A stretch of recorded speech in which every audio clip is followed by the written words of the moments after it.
Oke, selamat pagi. Assalamualaikum warahmatullahi wabarakatuh. Waalaikumsalam warahmatullahi wabarakatuh. Oke, terima kasih teman-teman dokter yang pada hadir hari ini.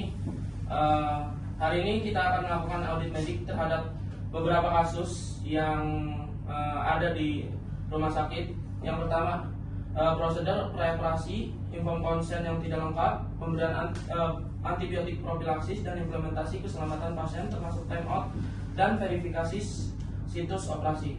Karena ada beberapa banyak kasus, kita akan membahas kasus satu persatu, mulai dari Tuan Budi, Nyonya Ratna, dan Tuan Hendra. Baik, kita mulai.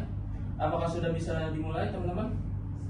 Oke, baik. Yang pertama ada kasus Tuan Budi, yaitu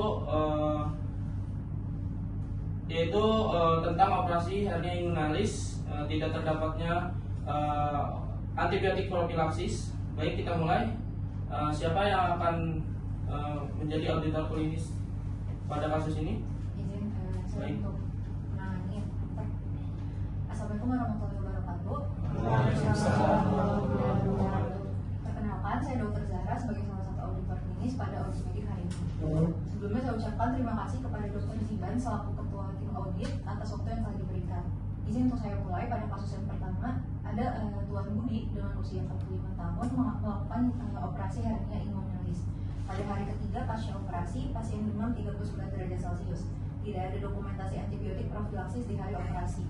Terkait dengan pencegahan dan pengendalian infeksi, kriteria infeksi daerah operasi superficial dapat ditandai dengan adanya infeksi dalam waktu 30 hari pasca bedah yang ditemukan adanya tanda peradangan atau demam. Kemudian terkait penggunaan antimikroba sesuai dengan pedoman PDA Kemenkes tahun 2021, antibiotik profilaksis harus diberikan 1 jam sebelum operasi dan sesuai dengan formularium atau PPAP. Ketiadaan dokumentasi yang jelas merupakan risiko kegagalan terapi dan potensi meningkatkan resistensi antimikroba. Selanjutnya terkait dengan kewajiban rekam medis, ketiadaan dokumentasi pemantauan tanda infeksi menunjukkan kurangnya pemantauan terapi obat atau pasien. Dengan hal ini, apakah bisa dijelaskan terkait pemberian antibiotik profilaksis serta apakah pemantauan klinis dan dokumentasi dilakukan? Terima kasih. Baik, terima kasih Dr. Zahra. Izin menyampaikan sebenarnya antibiotik diberikan ke operasi, tapi karena sangat banyak pasien dan keterbatasan tenaga medis di hari itu, sepertinya dokumentasinya belum masuk ke rekam medis. Ditambah lagi juga di jam yang sama tidak ada pergantian shift. Baik, apakah ada bukti bahwa Dr. Fajar memberikan antibiotik profilaksisnya pada hari operasi?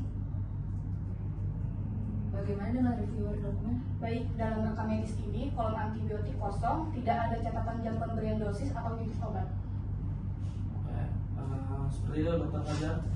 Mungkin kita langsung berbicara kepada pasiennya. Apakah benar seperti itu yang menginterview pasien pada hari itu? Oke, baik. Selamat pagi, Ibu. Perkenalkan saya tim audit dari rumah sakit. Saya izin bertanya sebentar terkait pasien Pak Budi setelah menjalani operasi ini kemarin. Oke, baik. Apa benar Bapak sempat demam tinggi sampai suhu 39 derajat Celcius? Iya betul Bu, itu tiba-tiba dia demam dan tiba-tiba dia demam terus nggak ada pemberitahuan apa-apa dari dokter-dokternya gitu. Oke, baik. Apakah sebelumnya sudah pernah dimonitor terhadap kemungkinan infeksi setelah menjalani operasinya Ibu? Belum ada. Oke, baik. Selain itu, apakah ada pengecekan terhadap kondisi Bapak selama menjalani operasi? Setelah menjalani operasi, pasien bapak saya juga tidak ada diperiksa apa-apa lagi. Oke, baik. Terima kasih Ibu atas jawabannya. Oke, baik, dari saya cukup berdua. Nah, dari pasien cukup? Cukup. Oke, baik. Selanjutnya kita akan mengaudit kasus tentang Nyonya Ratna. Tidak adanya info pasien kepada pasien, tapi hanya kepada suami pasien. Baik, Dr. Fauzi bisa dijelaskan? Oke, baik. Assalamualaikum warahmatullahi wabarakatuh. Sebelum perkenalkan, nama saya Dr. Fauzi sebagai auditor klinis pada hari ini. Sebelumnya saya ucapkan terima kasih kepada Dr. Ziban atas waktunya yang diberikan. Baik, di sini pada kasus kasus Nyonya Ratna yang menjalani operasi bypass jantung elektif. Di kasus ini ada masalah kalau misalnya informasi itu hanya ditandatangani oleh suami pasien, bukan oleh pasien itu tersendiri. Lalu juga tidak ada buktinya kalau misalnya pasien itu mengetahui resiko-resiko yang akan terjadi pasca operasi. Ini saya jelaskan satu-satu. Untuk info konsen itu operasi bypass jantung ini kan operasi yang sangat berisiko tinggi. Walaupun memang dari persetujuan tindakan operasi itu boleh dilakukan oleh keluarga terdekat dan keadaan di bawah pengakuan atau pasien sedang tidak sadar, itu pasien juga perlu tahu pasien dan keluarga berhak mendapatkan penjelasan lengkap agar dapat mengambil keputusan. Lalu untuk dari checklist preoperasi itu kelengkapan prosedur preoperasi adalah bagian dari asuhan pasien terintegrasi sesuai standar akreditasi asuhan pasien. Beda harus direncanakan berdasarkan pengkajian termasuk diagnosis preoperasi dan rencana prosedur. Ketiadaan checklist dapat dianalisis sebagai kegagalan proses dari fase sign-in surgical safety checklist atau PAB. Dengan yang sudah saya jelaskan ini, apakah ada yang ingin dijelaskan kenapa hal itu bisa terjadi? Oke, izin untuk pasien understanding assessment masuk kosong dan tidak ada catatan edukasi sebelum pasien masuk ke ruang operasi. Jadi izin menjelaskan dok, pasien memang terlihat sangat cemas. Kami berdiskusi dengan suaminya agar pasien tidak semakin panik. Mungkin langkah yang kami lakukan kurang tepat.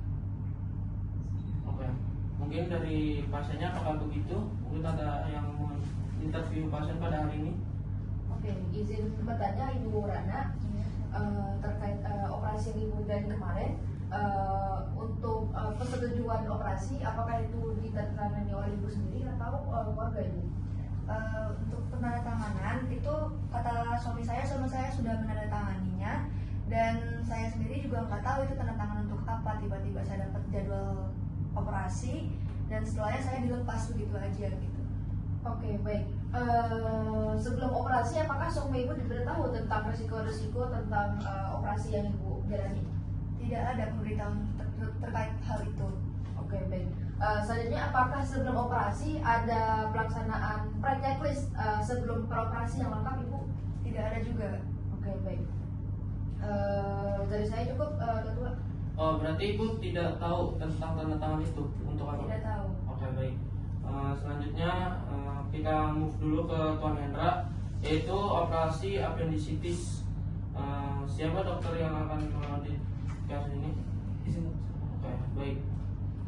Oke, pada fase berikutnya ini dari Tuan Hendra itu menjalani operasi appendicitis emergency.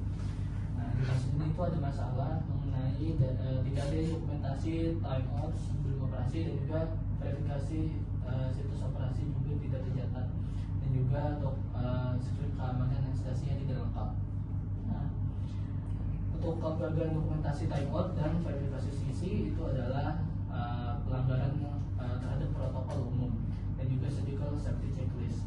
Time out adalah momen krusial sebelum insisi untuk mengonfirmasi identitas, prosedur sisi operasi, dan juga pemberian antibiotik profilaksis. Kegagalan ini merupakan risiko tinggi yang dapat menyebabkan cedera serius. Dan juga untuk kelengkapan dari skrip keamanan anestesi itu adalah bagian dari perencanaan asuhan yang menjamin keselamatan pasien.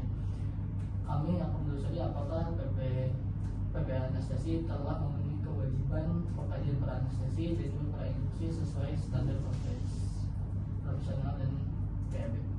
Oke. Dari tenaga medis, siapa yang menangani? Benar, karena itu kan kasus emergensi.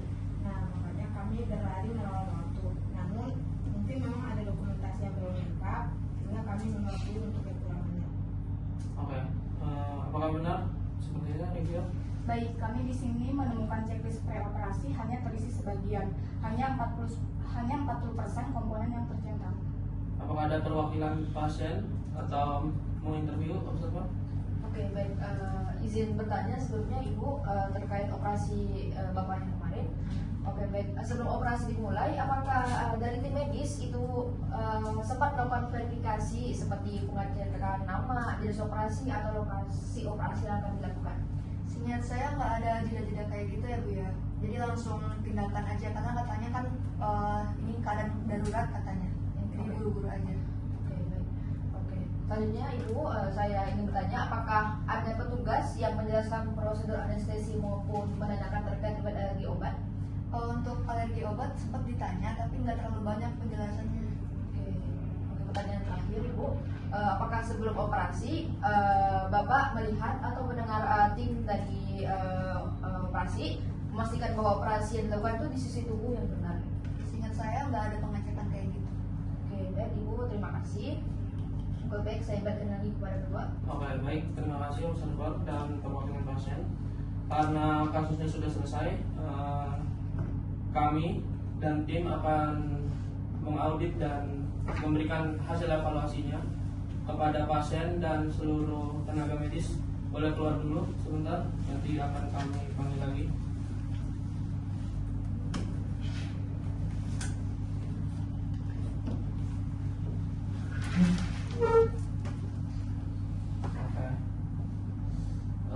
Bagaimana kesimpulannya dari kasus ini? Yang pertama dari Dokter Zahra dulu, bagaimana dok?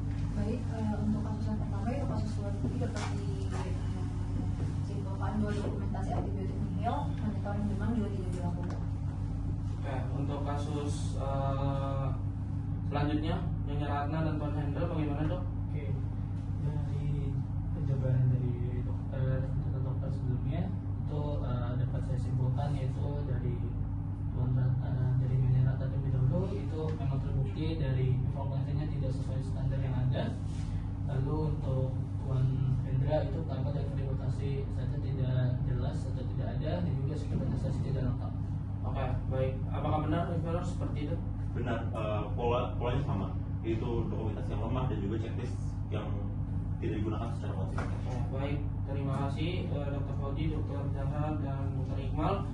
Baik, pasien boleh masuk lagi di bawah.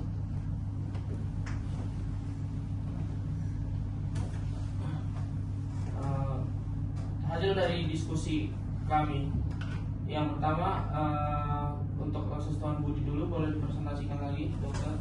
Baik, untuk kasus Tuan Budi bisa kami tarik kesimpulan ya bahwa tidak ada dokumentasi antibiotik profilaksis serta tidak ada follow up klinis saat pasien demam tinggi yang bisa meningkatkan risiko infeksi luka operasi. Gimana dokter Fajar? Baik, kami menerimanya dan siap memperbaiki sistem dokumentasi. Terima kasih dokter. Selanjutnya yang Dr. Fauzi, bagaimana dok hasilnya? Berikutnya untuk Ratna itu from consent tidak valid karena tidak ditandatangani oleh pasien sendiri. Dapat bukti bahwa pasien memahami risiko operasi. Oke, apakah benar begitu? Benar, karena checklist pre-operasi yang tidak lengkap dan juga banyak komponen yang kosong. Bagaimana Dr. Fajar? Baik, kami memahami pentingnya dokumentasi, pemahaman pasien akan kami perbaiki. Terima kasih dokter. Lanjut untuk kasus Tuan Hendra, bagaimana Dr. Fauzi? Ada yang dijelaskan? Tuan Hendra sendiri itu jelas-jelas tidak ada typhoid ya. Nanti bisa dipelajari lagi mengenai typhoid dan juga verifikasi situs operasinya juga skill anestesi tidak lengkap. Untuk kasus-kasus sebelumnya juga bisa dipelajari lagi mengenai mekanisme bisa secara internasional maupun nasional. Bagaimana dokter? Baik, kami mohon maaf, mungkin ke depannya untuk emergensi dokumentasinya harus tetap dilakukan. Oke, baik. Terima kasih Dr. Zahra, Dr. Fajar, Dr. Tia, dan Dr. Fauzi. Dari hasil penyampaiannya, saya sebagai tim audit akan merekomendasikan kepada pihak manajemen layanan rumah sakit. Ada 6 poin yang saya sudah catat dan akan saya rekomendasikan kepada pihak manajemen layanan. Yang pertama, pelatihan ulang keselamatan pasien berdasarkan WHO Surgical Safety Checklist. Yang kedua adalah adanya SOP baru dokumentasi antibiotik profilaksis yang lengkap berdasarkan jam, dosis, dan jenisnya. Yang ketiga, inform konsen harus dijelaskan ke pasien dan langsung dicatat. Yang keempat, audit harian preoperasi. Yang kelima, penguatan komunikasi antar shift. Yang keenam adalah implementasi double check, cross check untuk kasus emergensi. Bagaimana pihak manajemen layanan rumah sakit, apakah bisa diterima rekomendasi dari saya? Terima kasih kepada tim audit atas penyampaian temuan dari ketiga kasus hari ini. Dari pihak manajemen layanan, kami akan menerima rekomendasi yang pertama, yaitu ada penguatan SOP dan pelatihan ulang untuk seluruh tenaga medis terkait antibiotik profilaksis, informed consent, dan surgical safety checklist. Yang kedua, ada penyederhanaan dan standaris formulir agar semua proses baik elektif maupun emergensi tetap terdokumentasi dengan cepat dan benar. Yang ketiga, ada monitoring dan audit rutin termasuk evaluasi kepatuhan serta pemberian teguran bila ada kelalaian pengisian checklist keselamatan pasien. Yang terakhir, dukungan manajemen dan penyediaan sarana dan sistem agar dokumentasi dapat dilakukan secara efektif. Kami berharap dengan perbaikan ini keselamatan pasien dan mutu pelayanan dapat meningkat serta kejadian serupa dapat dicegah. Oke, terima kasih pihak manajemen layanan rumah sakit. Saya harap kasus ini dan rekomendasi saya segera diimplementasikan secara langsung, tidak menunggu lama. Sebelumnya saya terima kasih kepada Dr. Zahra, Dr. Fauzi sudah mengaudit kasus ini, dan Dr. Fajar dan Dr. Tia sudah hadir pada hari ini untuk mengklarifikasi apa yang terjadi saat di lapangan. Saya harap kedepannya tidak ada kasus begini lagi, tidak ada kelalaian lagi dari pihak dokter-dokter sekalian, dan rekomendasi saya segera diimplementasikan. Baik, terima kasih. Semoga audit ini meningkatkan mutu layanan dan keselamatan pada rumah sakit ini. Saya akhiri. Wassalamualaikum warahmatullahi wabarakatuh. Waalaikumsalam warahmatullahi wabarakatuh.